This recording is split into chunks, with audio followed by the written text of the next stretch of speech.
一切归于荒芜。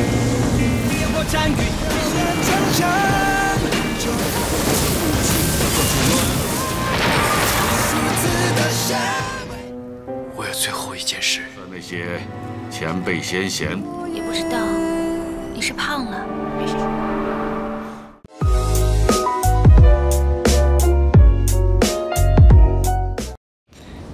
傻小子。 Beberapa hari berlalu setelah Lindong mengalahkan iblis ketiga, diperlihatkan Qingsu dan seniornya yang sedang menemui Lindong, di mana di sini Lindong bercerita kalau dia curiga ada seorang mata-mata yang bersembunyi di dalam sekte Dao dan bekerja sama dengan iblis Yi. Lindong khawatir kalau hal itu juga terjadi kepada dua sekte besar yang lainnya, dan oleh karena itu Qingsu diminta untuk berhati-hati karena Lindong belum bisa memastikan siapa orang yang berkhianat tersebut. 不好说。 Sementara itu, Mujian dan iblis keenam kembali menemui Kaisar Iblis untuk membahas langkah yang akan mereka ambil selanjutnya. Di sini, Mujian meminta izin untuk all out dengan benar-benar mengekspos dirinya kepada Lang Tian dan mengajaknya bergabung dengan Sekte Iblis. Karena dia berpikir kalau Lindong dan Lang Tian seperti memang ditakdirkan untuk menjadi rival sejati. Lalu setelah mendapat lampu hijau dari Kaisar Iblis, Mujian pun langsung pergi menemui Lang Tian dan kembali memprovokasinya. Tidak hanya itu, dia juga sedikit memperlihatkan kekuatan iblisnya dengan menyembuhkan luka di wajah Lang Tian.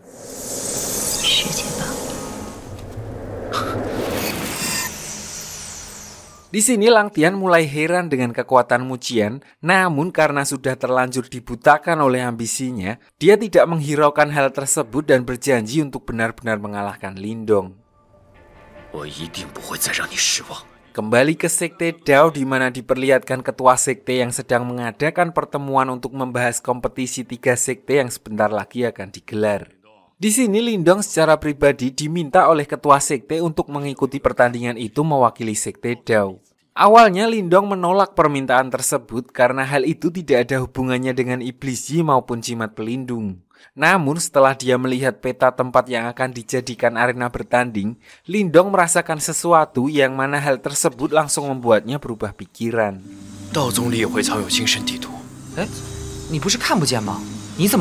Jadi diceritakan kalau peta yang ditunjukkan oleh Pangeran Muda kepadanya ternyata bukanlah peta biasa, melainkan peta spiritual yang hanya bisa dilihat oleh pewaris jimat leluhur. Peta itu menunjukkan lokasi keberadaan jimat leluhur lain yang kebetulan ada di lokasi pertandingan 3 sekte besar nantinya. So Lindong pun akhirnya bersedia untuk ikut tanpa memberitahu yang lain tujuannya yang sebenarnya. Singkat cerita, para peserta dari ketiga sekte besar pun akhirnya sampai di lokasi pertandingan, di mana di dalamnya tersimpan banyak sekali senjata spiritual legendaris yang bebas mereka ambil. Di sini diperlihatkan kalau para peserta dari sekte Gerbang Yuan yang pertama sampai dan memasuki tempat tersebut. Tidak berselang lama, Lindong dan kelompoknya juga sampai di sana disusul oleh Qingsu dan para anggota sekte Istana Langit lainnya. Tanpa membuang waktu, mereka pun langsung masuk menyusul sekte Gerbang Yuan yang sudah lebih dulu masuk ke dalam. Begitu mereka masuk, Lindong, Martin, dan Qingsu langsung memisahkan diri dari rombongan untuk mencari jimat leluhur. Sampai akhirnya mereka sampai di mulut gua yang diperkirakan sebagai tempat jimat tersebut berada. Ternyata setelah diperiksa, jimat tersebut tersembunyi di bawah senjata kuno legendaris yang juga menjadi trofi utama dalam pertandingan tersebut. So sebelum mengambil jimat leluhur yang terkubur di bawah, Lindong harus lebih dulu mengeluarkan senjata legendaris tersebut. Di sini diperlihatkan kalau Lindong dengan mudah mampu mengeluarkan senjata itu dengan menggunakan jimat pelahap miliknya. Namun dengan status sebagai senjata legendaris yang sangat diincar banyak orang, ternyata tidak semudah yang dibayangkan, di mana dia sempat keteteran bahkan sampai terseret keluar arena saat berusaha menjinakkan senjata tersebut.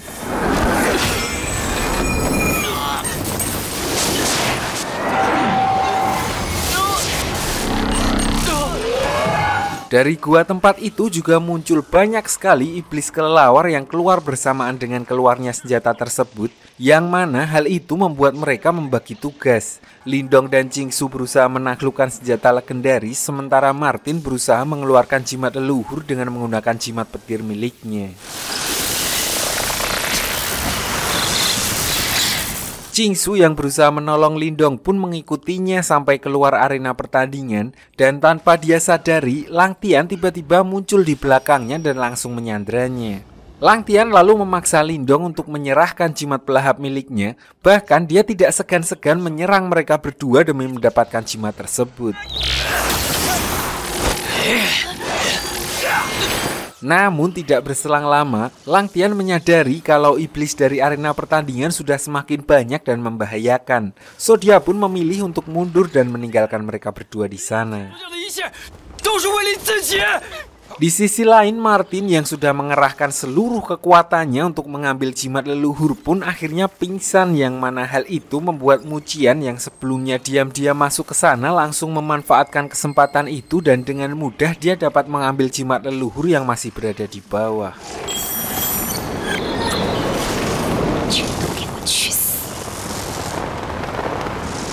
Kembali ke Lindong. Di sini dia juga menyadari kalau arena pertandingan sedang dalam bahaya, yang mana hal tersebut membuatnya harus bergegas kembali ke sana untuk menyelamatkan teman-temannya.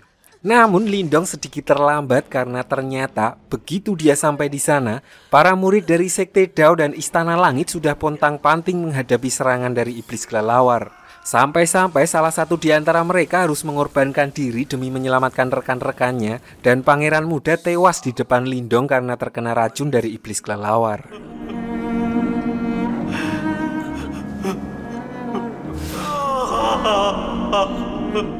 Setelah kejadian itu, Lindong terlihat kembali murung sama seperti saat dia kehilangan ayahnya dan gagal menjaga Lintan, di mana dia menganggap kalau dirinya tidak berbakat untuk menjadi pelindung karena selalu gagal untuk melindungi orang-orang terdekatnya. Melihat keadaan Lindong, senior Dao lalu memanfaatkan hal tersebut untuk pergi menemui Wan Wan dan bermaksud untuk mengganggu proses kultivasinya menjadi Master S, karena dia tahu kalau Wan Wan akan sangat mengkhawatirkan Lindong. Dengan begitu, dia bisa mengulur waktu sampai Mucian bisa mencuri jimat es dari tangan Wan Wan. Namun, untungnya aksinya tersebut dilihat oleh ketua sekte yang langsung menenangkan putrinya. Di sini senior Dao beralasan kalau dia melakukan hal itu demi Lindong karena dia yakin Lindong akan kembali semangat jika Wan Wan yang menghiburnya. Namun ketua sekte berpendapat lain karena menurutnya hanya waktulah yang akan menyembuhkan Lindong. So dia meminta Wan Wan untuk tidak terlalu mengkhawatirkan apa yang terjadi di luar dan kembali fokus untuk meningkatkan kultivasinya demi memusnahkan iblis Yi. Setelah mendapat wejangan dari sang ayah, Wan Wan pun kembali rileks dan berjanji untuk tidak mengecewakannya lagi. Sementara itu diperlihatkan Lindong dengan amarah yang menggebu-gebu, dia kembali pergi mencari Lang Tian dan berniat untuk memberinya pelajaran atas semua perbuatannya yang dinilai semakin melewati batas. Lindong ingin membalas kematian teman-teman seperguruannya di arena pertandingan karena dia mengira kalau Lang Tian lah dalang dibalik munculnya para iblis kelelawar di sana. Namun begitu Lindong menyerang Lang Tian, dari dalam tubuhnya tiba-tiba muncul energi iblis yang langsung membuat mereka berdua terkejut. Lang Tian sendiri pun heran karena dia sama sekali tidak tahu menau tentang hal itu, di mana dia langsung menggunakan jimat ruang untuk kembali ke sektenya.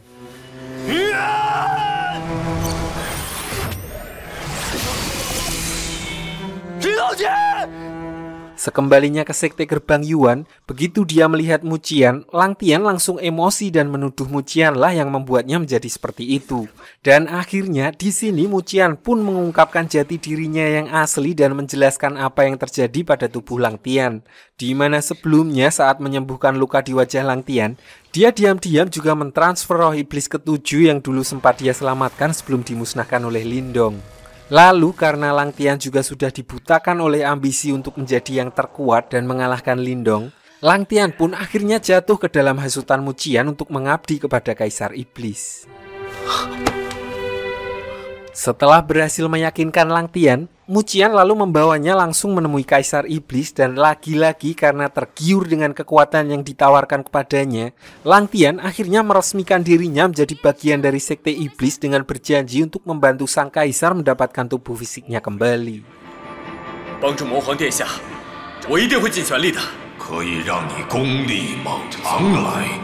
Kembali ke sekte Dao, diperlihatkan Wan Wan yang sedang menemui seniornya di mana dia meminta bantuan untuk terakhir kalinya mempertemukannya dengan Lindong sebelum dia memasuki tahap kultivasi level terakhir. Yang artinya setelah itu dia akan melupakan semua yang ada di sekelilingnya dan menjadi Master Jimat Es seutuhnya. 是因为你疼我吧？ Di sini seniornya tentu saja mendukung niatan Wan Wan. Dia yakin perasaan Wan Wan kepada Lindong akan sangat berpengaruh dan bahkan mampu mengalahkan niatnya untuk menjadi pewaris jimat es. Karena alasan inilah selama ini dengan berbagai cara, senior Dao selalu berusaha untuk mempertemukan mereka berdua. 我答应你。 Lalu senior Dao diam-diam mengantarkan Wan Wan untuk menemui Lindong yang masih menyendiri di puncak bukit, di mana di sini Wan Wan sama sekali tidak mengeluarkan suara apapun agar Lindong tidak mengetahui siapa dirinya. Namun namanya juga Besti, walaupun gak bisa melihat, Lindong akhirnya menyadari kalau orang yang ada di sampingnya ternyata adalah Wan Wan. Namun di sini Wan Wan justru memutuskan untuk buru-buru pergi meninggalkan Lindong dan kembali ke ruangannya. Lalu dengan mengeraskan hatinya sekeras-kerasnya, dia pun akhirnya memulai kultivasi tahap terakhirnya. Senior Dao yang mengetahui hal itu pun tidak tinggal diam dan langsung bergegas membawa Lindong ke ruangan Wan Wan. Dia terus memprovokasi Lindong untuk menerobos ruangan itu dan menggagalkan kultivasi Wan Wan yang akhirnya membuat Lindong akhirnya nekat menerobos ruangan itu dan menghancurkan pelindung es dengan menggunakan jimat pelahap miliknya.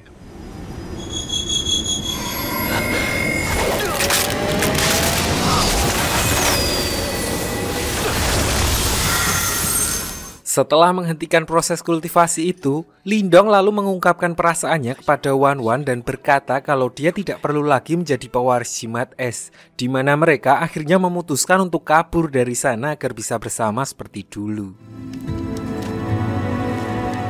Di sisi lain, senior Dao yang sepertinya juga menyimpan perasaan kepada Wan Wan pun akhirnya jadi serba salah karena di satu sisi dia ingin mencegah Wan Wan untuk menjadi pewaris jimat es, namun di sisi lain dia tidak ingin kalau Wan Wan kabur bersama Lindong. So dia akhirnya mengarang cerita dan mengaku kepada ketua kalau Lindong telah menyerangnya dan menculik Wan Wan.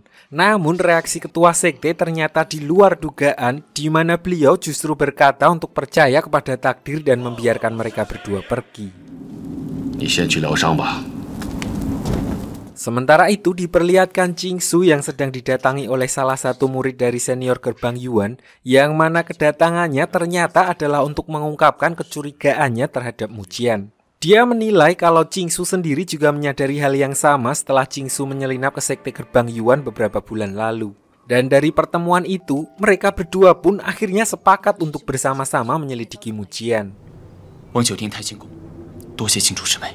Setelah itu Qingsu lalu pergi menemui Martin dan Xiaoyan untuk meminta bantuan mereka, di mana Martin diminta untuk lebih dulu menyelinap ke tempat Mucian, sementara Xiaoyan diminta untuk mencari Lindong dan melaporkan hal tersebut kepadanya.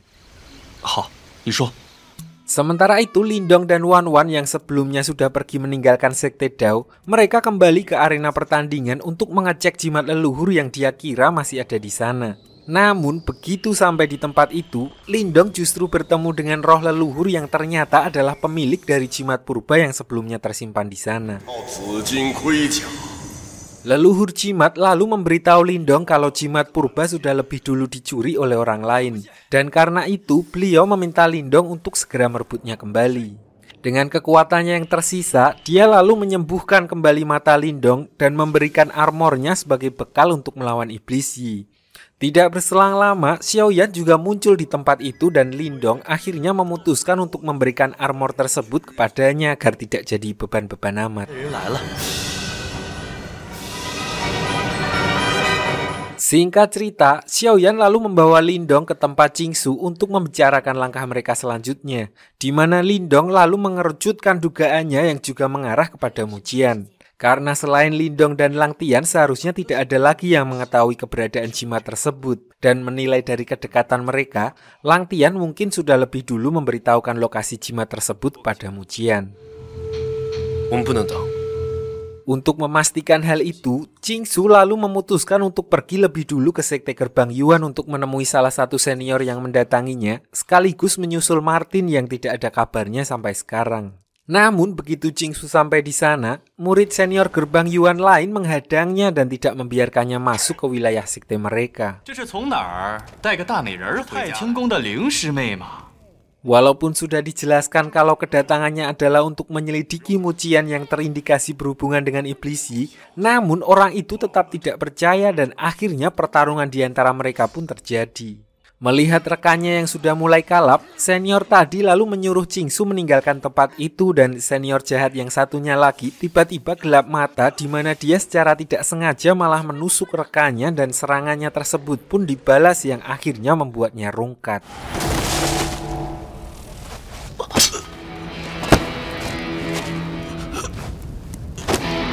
Balik ke Qingsu yang langsung memberitahu teman-temannya kalau dia telah diserang oleh salah satu senior dari Sekte Gerbang Yuan, dia lalu mengajak mereka untuk segera membantu.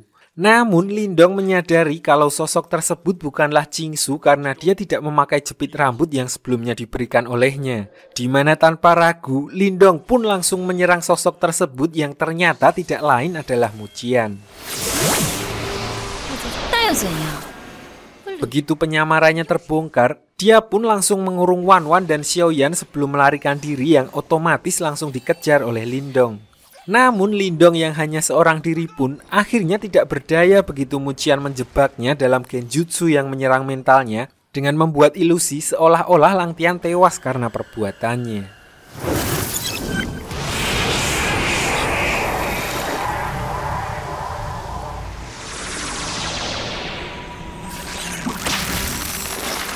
Untungnya Xiaoyan datang tepat waktu untuk menyelamatkan Lindong dengan armornya yang sudah aktif sebelum Mujian sempat mengeksekusinya. Akhirnya pertempuran udara di antara mereka pun terjadi, di mana Mujian dengan memanfaatkan kekuatan dari jimat purba berusaha untuk menghentikan Xiaoyan. Sementara Xiaoyan yang tidak kalah gege pun terus menyerang Mujian dengan menggunakan kekuatan armor barunya.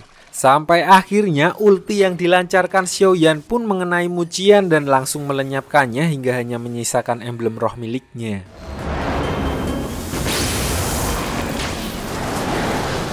Dengan mengalahkan Mujian, akhirnya mereka telah berhasil merebut kembali jimat purba yang sebelumnya dicuri olehnya. Di sini Lindong pun memutuskan untuk memberikan jimat tersebut kepada Xiaoyan karena dia menganggap kalau Xiaoyan lah yang telah mengalahkan Mujian dan ditakdirkan untuk menjadi penerus jimat purba tersebut.